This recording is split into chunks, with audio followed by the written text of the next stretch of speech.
VOA Afrique. Bonjour à tous, merci de regarder VOA Afrique. Bienvenue, c'est votre santé, votre avenir.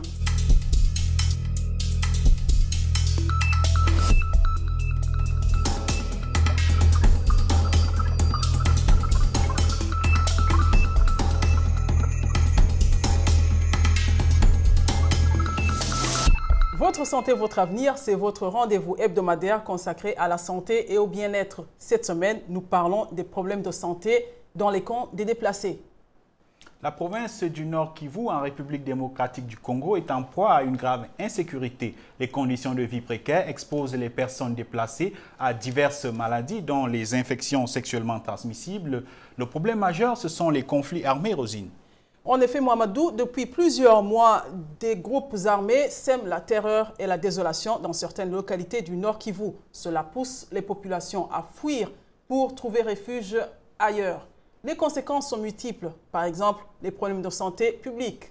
Et pour illustrer ces problèmes, nous vous emmenons aujourd'hui à Oicha. C'est une localité située à une soixantaine de kilomètres de Beni, dans le Nord Kivu. Là-bas se trouve un camp de déplacés qui abrite près de 30 000 déplacés. Les conditions de vie dans ce camp, comme dans tous les autres camps d'ailleurs, ne sont pas faciles. Les problèmes de santé y sont fréquents malgré les efforts déployés par ces populations.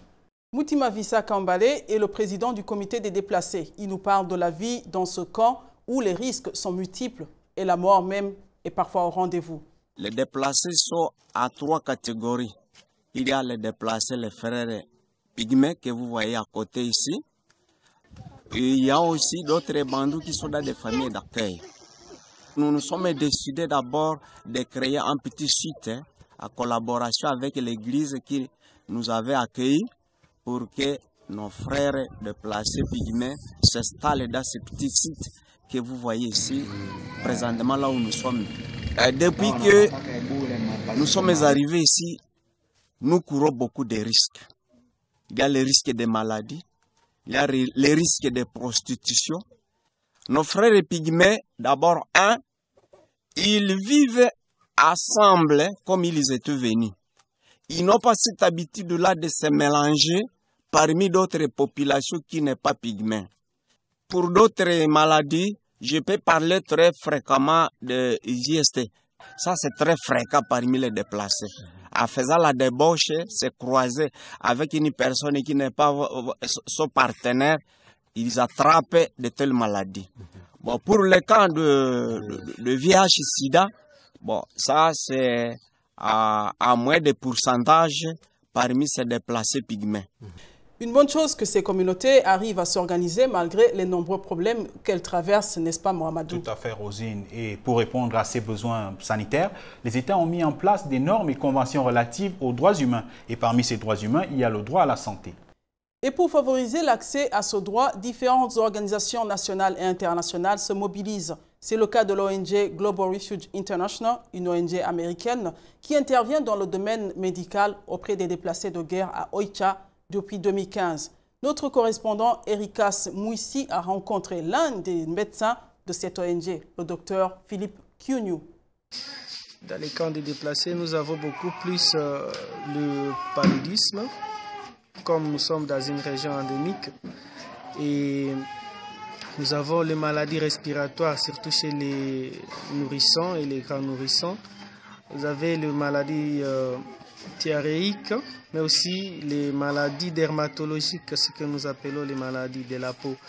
Et c'est l'ensemble de ces maladies que nous découvrons beaucoup plus chez les déplacés. Il faut passer à consultation, ils attendent des résultats parce que c'est devant les labos, notre laboratoire. D'une façon générale, Global Refuge s'est fixé comme objectif d'aider les déplacés et surtout de les sensibiliser par rapport aux défis que les IST et le VIH présentent face à la population sanitaire de la zone de santé d'Oicha.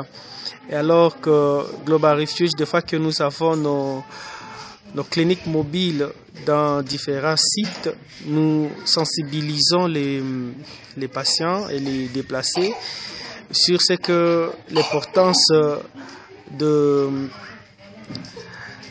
bien se protéger face aux IST, surtout avoir une relation sexuelle responsable à ceux qui sont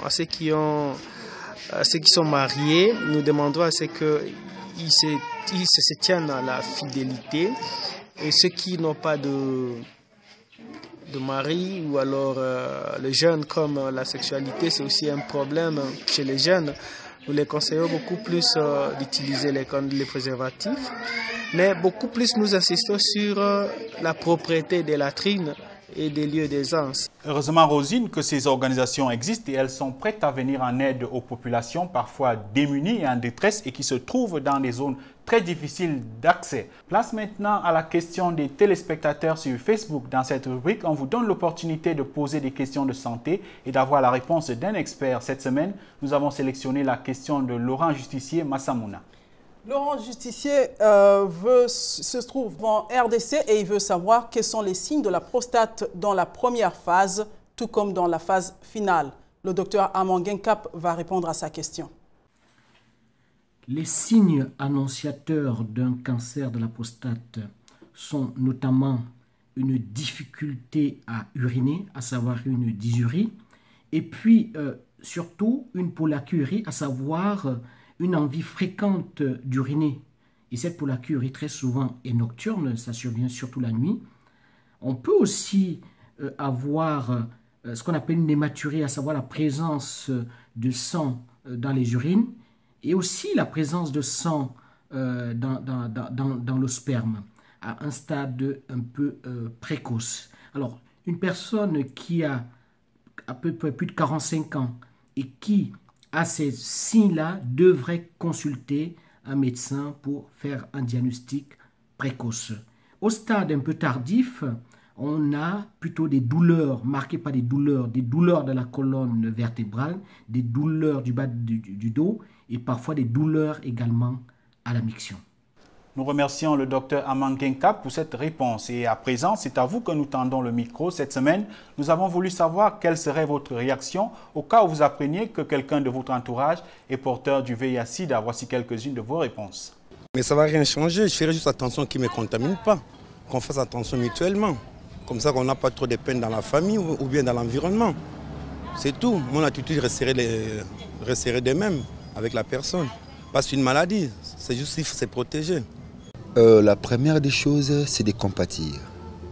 De compatir pour ne pas léser la personne qui est atteinte du sida. Et la deuxième des choses, c'est l'orienter, peut-être à prendre les rectos antiviraux parce que être atteinte de la maladie VIH-Sida, ce n'est pas la fin du monde. Hein, c'est question d'avoir l'espoir et de bien suivre les conseils qu'on pourra te donner au centre de santé, comment prendre les taux antiviraux. Et puis, voilà, tu peux vivre parce qu'il y a des maladies qui sont plus que les sida. Je lui demanderais de ne pas cacher, surtout pour éviter la contamination, de ne pas garder ça pour lui. C'est vrai qu'il n'est pas obligé de le dire aux gens, mais il doit prendre des précautions pour éviter un peu que ça se contamine et prendre des médicaments. Sinon, la vue continue. Il y a des maladies plus graves aussi que ça, par exemple le cancer et tout ça. Donc c'est un peu ça.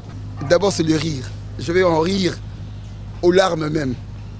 Et je vais... Deuxièmement, je prendrai un peu mon calme et lui demander aussi. Parce qu'il y a 3 volets. Le premier c'est sa propre responsabilité. Face à quoi? Au plaisir de la vie. La vie en épicurien.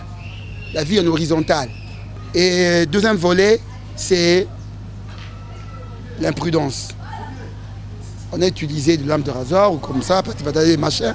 Et tout ça, c'est aussi une partie de manque de maîtrise de soi qui conduit à la négligence. Et troisièmement, je me dirais, c'est de la phénoménologie. C'est ici que s'achève cette édition de Votre Santé, Votre Avenir. Si vous avez des questions sur les problèmes de santé dans les camps de déplacés ou sur d'autres sujets santé, n'hésitez pas de visiter notre site web www.voa.com. Et vous pouvez aussi nous contacter sur la page Facebook de VOA Afrique, une page qui reçoit d'ailleurs chaque semaine beaucoup de questions et de commentaires. Merci de nous avoir suivis. Au revoir. Au revoir. VOA Afrique.